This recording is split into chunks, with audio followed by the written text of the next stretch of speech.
Travel nursing can bring you to places you've never been before. Tell us your story.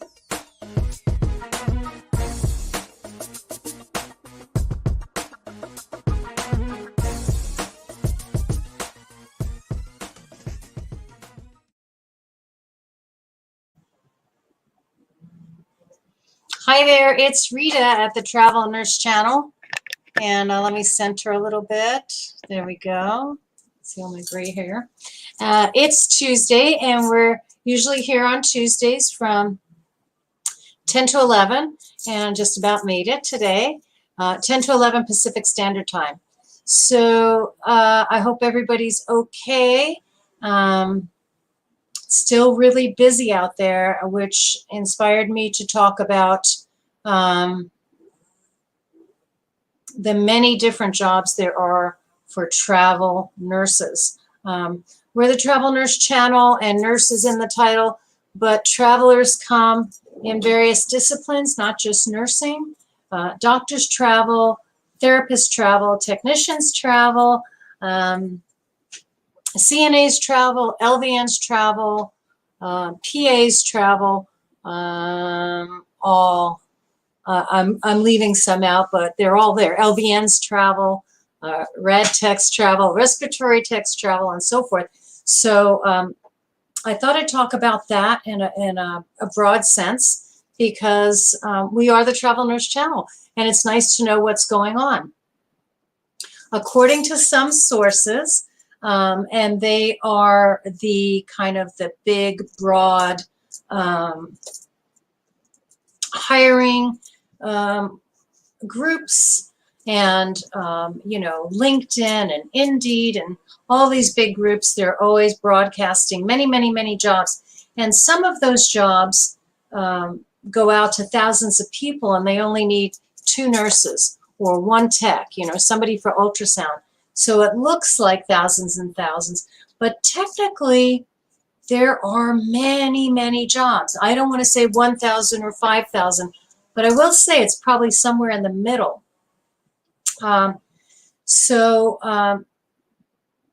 We'll talk about, oh, and I want to talk about next week. A dear friend of mine will join us, and we're going to talk about hospice nursing. And yes, there are travel jobs for hospice nurses. There are travel jobs for case managers and home health. There just are so many jobs because we need more nurses, and that's an ongoing thing. Now that I had to touch my hair, I'm going to wash my hands. Always washing my hands on video. That's how I roll. So I'm actually wearing a pink shirt and it looks yellow, so I apologize. I am not, there's no Hollywood set up here. It's just me in my little office, and we're getting a little bit of muted sun. We have the morning marine layer because I'm a few miles from the ocean in Southern California. Okay, back to the subject at hand. I've been a nurse for something like 100 years. I've done various nursing jobs. More recently, administrative, clinical management of staff, and nursing supervisory type of things, but always have kept my hand in the clinical end of things. And it's been a great honor to be able to do my nursing, and helpful too for my family when my mom had a huge stroke about 9 years ago. My dad had cancer many years before that. My in-laws had issues, my aunt.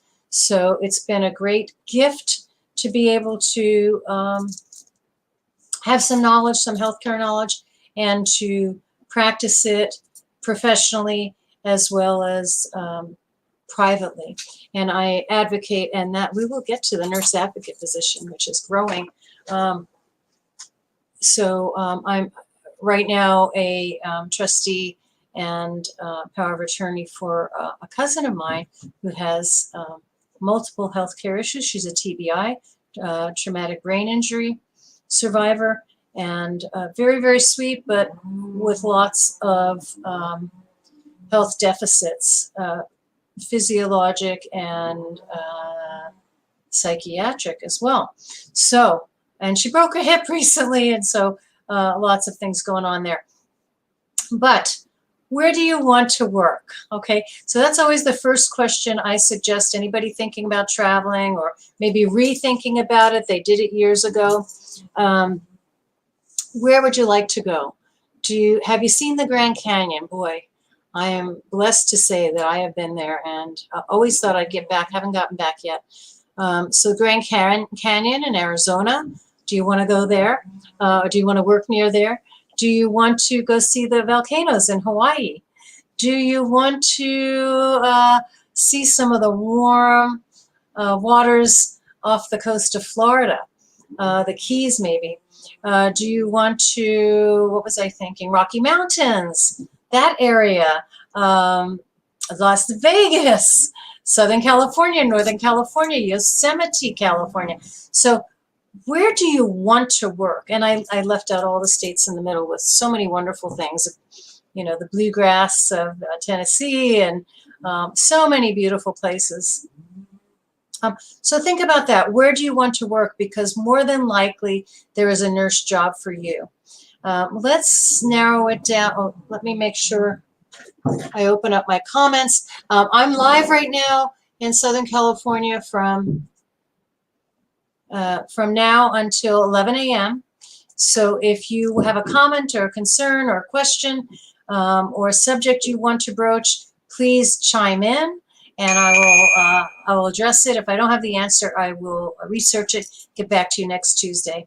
And next Tuesday, by the way, my friend, I started to say this, I get distracted so easily, is working in hospice. And so she's going to join us and we're going to talk about hospice nursing next week. If that interests any of the travelers out there,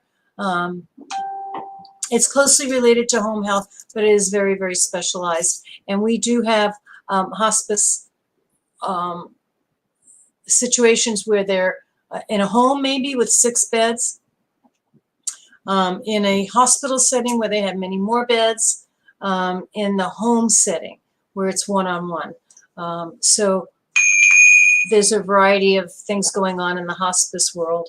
And I'm sorry, I don't know if you hear that. My phone is ringing, which means some information is coming in. So let's quiet it down to a quiet roar. Okay, there we go. All right, so where are the jobs? Who is hiring and what kind of jobs are hiring? Most of the states are hiring travelers. California, Florida, Texas, there are a lot of jobs there. Hawaii. You think of a state and more than likely Colorado. So many states. There's 50 states. So, there's probably work. So always going to find jobs if you are clinical in the acute setting. So ICU, ER, med-surg, tele, labor and delivery, operating room, recovery room, PACU, pediatrics. Did I say NICU? NICU, absolutely. And dialysis and more. Okay, all of those areas are hiring nurses. Where are the most intense needs right now today? And I'm going to tell you, NICU is one of them. The neonatal intensive care unit is a critical area for specialized nurse in that area, and right now they're in big need of nurses. So if that's your area and you're willing to travel and take the plunge and have the adventure, that's one of the areas I highlighted. Another area is clinical RNs. Now, I'm an RN, and I would say I've been a clinical RN for many, many years. So what's different about the clinical nurse, the clinical RN now? Well, the clinical RN now more than likely has a bachelor's and a possibly a master's. So master's level trained clinical RN. This is an advanced practice RN and has experience. And Where are they using these nurses? Everywhere. And guess what? It's 2021. That area of advanced practice, that area of clinical RN is anticipated to grow by 20% by 2022. So that is there. And if you're tired of the same old, think about some of those clinical RN positions. They can be in the acute area or they can be in the clinical area. So that could be outpatient, that could be surgery centers, that could be doctor's offices and so forth. Various medical level needs for that clinical RN. So there you go. And that's a big need now and growing. Another one, I'm sure you're all aware, is the nurse practitioner. And that's divided into various areas: family practice, pediatric, women's health. So you have the nurse practitioner, another growing area, another in-demand area now, and a lot of urgent cares are needing nurse practitioners. Sometimes they will want their physician's assistant. They're basically master's prepared nurses and work rather independently, but with a doctor liaison as well. So that's another area, the nurse practitioner. And here's another one that is a growing area, expected to grow by 19% in 2022. That's less than a year away. And that's the nurse advocate. Again, that's a nurse with lots of experience that specializes and gets credentialed as a nurse advocate. And the need there is growing. So, so basically, it's a wide field. Travel nurses are needed in all of these areas. And I have just tip of the iceberg. You know, the visiting nurses, there's so many other areas. The legal nurse is another area. The case managers, the placement nurses. I'm working with a case manager right now for my cousin because she broke her hip, she had her surgery, she's getting her rehab, and now where do we place her where she's going to be safe and get what she needs? So working with a case manager nurse, a social worker, a director at another facility. So lots of nurses and nurse positions, both for on staff and travel. And I always welcome, oh, isn't hospice intense? Isn't it dealing with dying? Yes. It's a beautiful area of nursing, hospice. And they need nurses, but they're a team. Hospice work is usually a team that includes nurses, caregivers, you know, home health aides, social worker, chaplain, physician, patient, and patient family. That's kind of the, oh, we should do that. That's kind of what hospice is. Is it intense? Well, it is. It is. Facing's one end of life is can be intense and can require a lot of medical intervention. It's emotional and so forth, but it's quite beautiful. It is never fun to see someone losing a part of themselves. It is never fun to see someone in pain, but it is rewarding, and it is a noble, important work to assist people to have, we say, a good death. And it's interesting. I'll tell you of a hospice experience I had that was both personal and professional, and the view from, you know, one side and the other, the professional side and the patient family side. Years ago, a wonderful young man had a recurring cancer that had started when he was a teenager as a tumor in his bone. He lost one of his legs, a good part of one of his legs, and went on to have a beautiful life and marry a beautiful wife. And I had a bunch of siblings and met my husband, and we became friends. His name was Jim, and he was beautiful inside and out. Well, Jim had a lot of treatment in addition to the amputation, and made him very sick a good 17 years after he was initially ill. He was still young. He was in his 30s, and it came back with a vengeance into his, forget where it showed up the second time, but it did eventually work its way to his brain. And I was able to help. The hospice was short, and they didn't use travelers, they used per diem, which are usually like local assignments as needed. So my nurses, I had a nursing agency at the time, and some of my nurses went to assist the hospice because he needed a lot of treatment for surgery and for pain control, for pain management. So,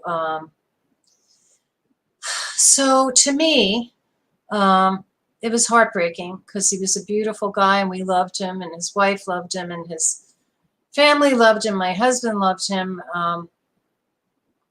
It was hard to see him uncomfortable and almost delirious from the pain. And so the hospice nurses, and I visited as a supervisor, and I visited as a friend. And I remember bringing my daughter out there. She's 30 now. She was a little girl. She was 4 or 5 years old. And I said, oh, we're going to go see Jim, because we wanted his wife to be able to get out of the house for a little bit. And I remember when we left, she said, Mom, I don't understand why we have to babysit a grown man. Well, she just, you know, even though he had bandages wrapped around his head and wasn't as coherent as usual, she didn't realize he was sick. She didn't know anything about it. So, so we brought her big wheel at the time. If any of you know what a big wheel is, kind of like a trike, very close to the ground. And she played with the trike, and she played with the cats until they made her sick, and then she'd go back outside, and she spent a little time with Jim, and he got a kick out of her. He, at that point, that wasn't as close to the end. That was shortly after his brain surgery. But as he got closer, he was very uncomfortable, and the target area seemed to be the head. A lot of headache, which is horrible. You can't escape it. It's in your head and your face. And so when I would visit other times, I would say to the nurses, whether they be my nurses or the hospice nurse staff, I'd say, how can I help? They would say, fill syringes. So they were administering all this medicine, and they were flushing it afterwards, and they were ordering bags of medicine from the pharmacy, and it was an ongoing round-the-clock situation. So I remember, you know, drawing up Valium and whatever they were giving, multiple syringes, just spending our time at the bedside prepping meds and administering meds. So yeah, that does seem intense, and that's an interesting comment. Isn't hospice intense, and isn't it dealing with dying patients? Yes, it is. Yes, it is. And it can go very, very quickly, or it can last a long time. There are records of people being in hospice hospitals in and out and long-term for many, many years. I'm talking 5, 10, I think a record one was something like 18 years. And so you just don't know. You just don't know. And you care for patients as best you can. But hospice is usually the time you bring in hospice is when you know treatment won't change the situation. You know,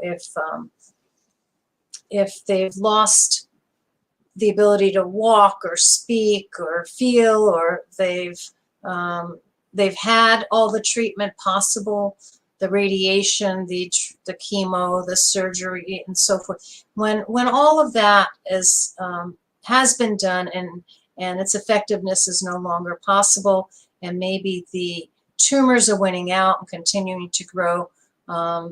And it isn't always about cancer, making it seem like it is. It could be cardiac disease. It could be other processes that are weakening patients and so forth.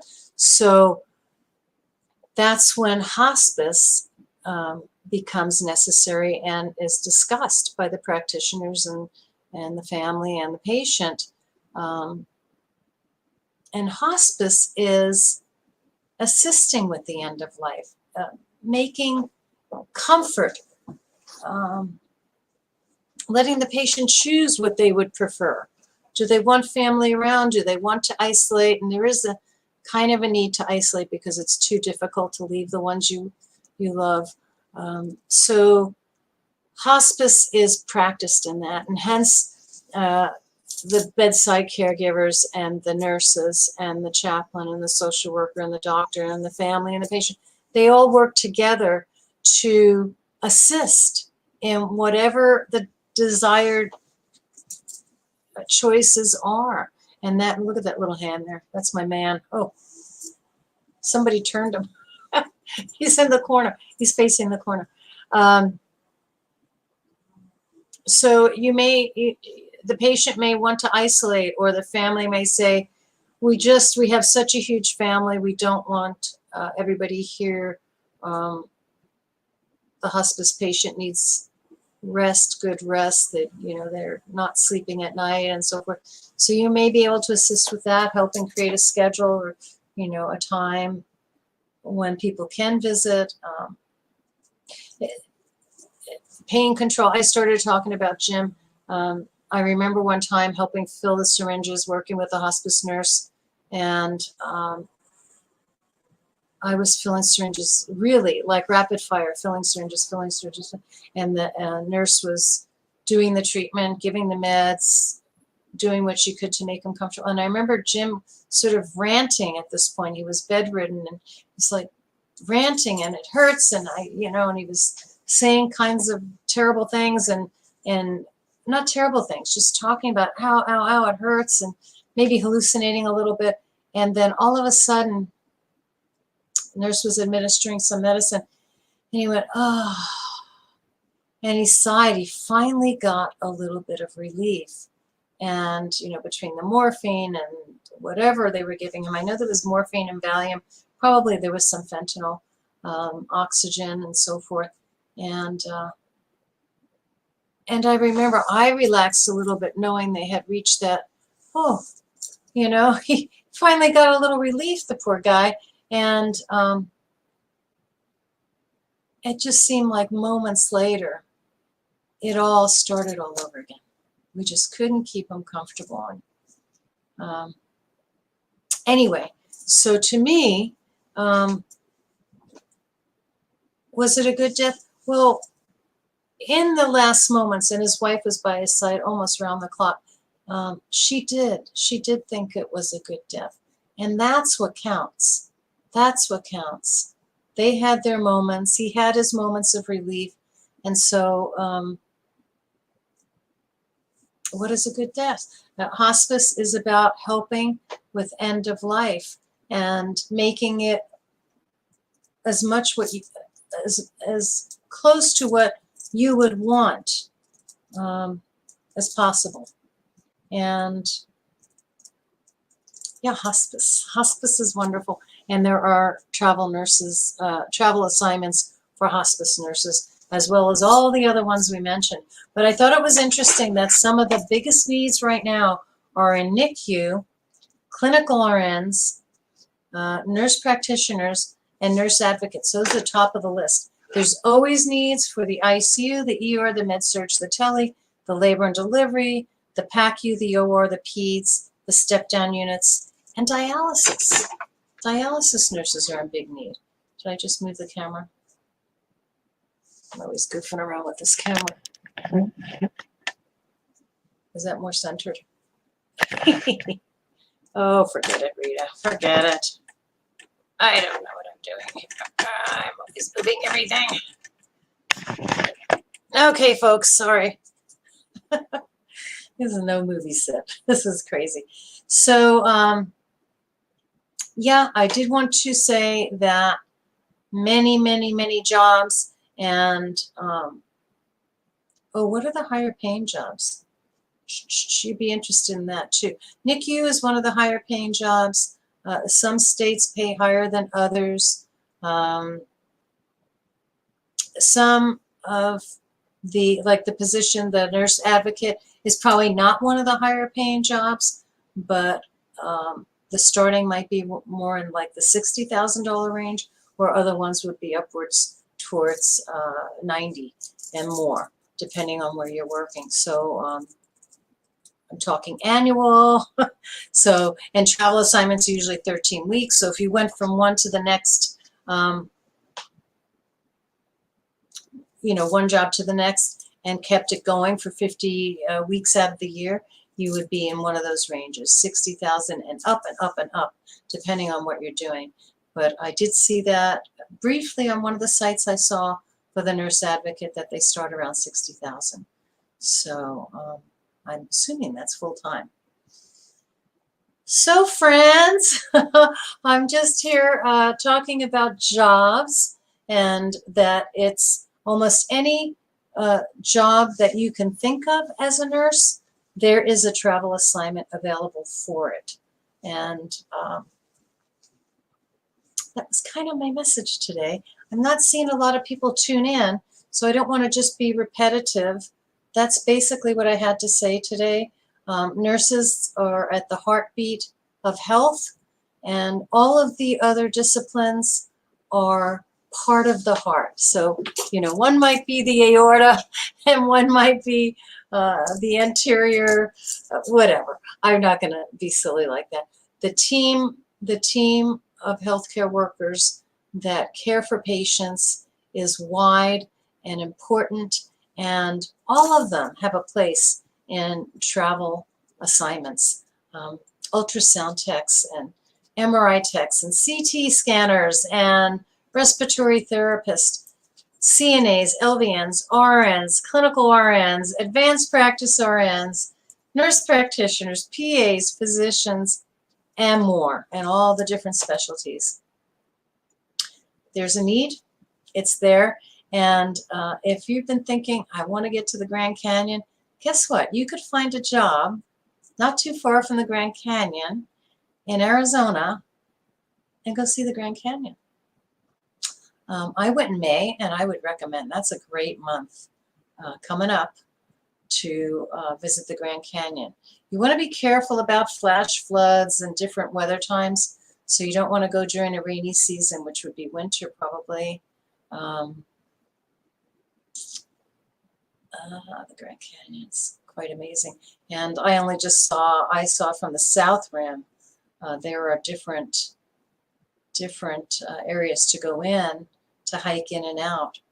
Some people are avid hikers and visit the Grand Canyon all the time and see something different every time. Those people amaze me, those nature lovers. So if you want to see the Grand Canyon, or potentially the volcanoes in Hawaii, or the Rocky Mountains, and the Great Southwest and the Great Southeast, we have an amazing country, and with all the people in it, there's an amazing need for, let's say an amazing need, a serious need for healthcare workers in all these areas, whether they're highly populated or minimally populated. The need for healthcare is there, and the need for healthcare with the assistance of travel personnel is there. So, Google, if you are an ultrasound tech, or if you are an RN, or if you're an advanced practice RN, or if you're a CNA, find out where the jobs are and think about traveling. Talk to recruiters. You can Yelp, and you can find out how the companies are rated. Do your homework. First things first, decide where you want to go and what hill you're going to die on. If you don't mind working nights or PMs or 12-hour shifts or full-time plus, meaning more than full-time, you decide what you want and have that, and there's a job for you out there. There are many, many jobs. And for the most part, in my research and in my conversations with professionals, they love it. They thought about it for years. They didn't think it was for them. their job was their home away from home. The idea of traveling just was so foreign, and they tried it. No sooner did they try it that they went, oh my gosh, I'm going to do this again. And they changed their career path. They become travelers. So, positions, you name it. Springfield, Illinois, Greensboro, South Carolina, Yosemite, California, Oahu, Hawaii. You know, it's just amazing. Amazing where you can travel. And each experience is going to have something, you know, a different shade to it. And I hope it works for you. I'm not seeing any questions and comments at this point, so I will sign off early and tell you that the Travel Nurse channel is here for all things travel, particularly for travel nurses because that's the biggest group of travelers, but for all other disciplines that travel. We hope we're home away from home for you to check in with us and talk about all the topics that are interesting to travelers. I'm hoping to get a recruiter as a guest. You're all welcome. Call me at 800-737-6518 and we can set up a time to talk live. If you can't talk live on a Tuesday at 10 a.m. Pacific Standard Time, we can do it when it is convenient for you, whether it's at midnight or 9 in the morning on a different day, and then we can broadcast it live on Tuesdays, broadcast it on our Tuesday show. I can talk to more than one at a time. This capability to have numerous people streaming at the same time when I'm broadcasting on Tuesdays. So there's that. If you just want to call in or email, I'm Rita at travelnursechannel.com. It's Rita, R-I-T-A, at travelnursechannel.com. And I think that's it. Jobs, jobs, jobs. Don't you worry about it. There's a job. You just decide what you'd like to do, where your experience lies. And I just talked to a hospice director recently looking for a nurse. She has a position in a hospice home, a beautiful home, and they need RNs. They need RNs around the clock, but the position she's looking for is AMs, PMs, full-time and part-time. And she is actually interested in graduates as well as seasoned nurses. So there's another job. That could be a traveler or that could be a staff position for you. So just know, whatever interests you, wherever you feel your talents lie, you just figure out what you want and you go get it because it's there for you. That's what I have to say about that. Okay, so have a beautiful week. Next week is revving up to Easter. The 4th of April will be Easter. And next week I hope to have my wonderful friend Mary, who has had a beautiful nursing career, and it's not over yet. She's doing some hospice nursing. We're going to talk about hospice nursing. And I'll have some statistics for you in different states about traveling as a hospice nurse. Uh-oh. I see in flashes. I hope my internet's not weak. All right, everybody. Thank you for tuning in. It's Rita at the Travel Nurse Channel. I will be back every Tuesday. And thank you for all that you do. I'm going to end with my little commercial. She's so adorable. And enjoy. Take care. Travel nursing can bring you to places you've never been before. Tell us your story.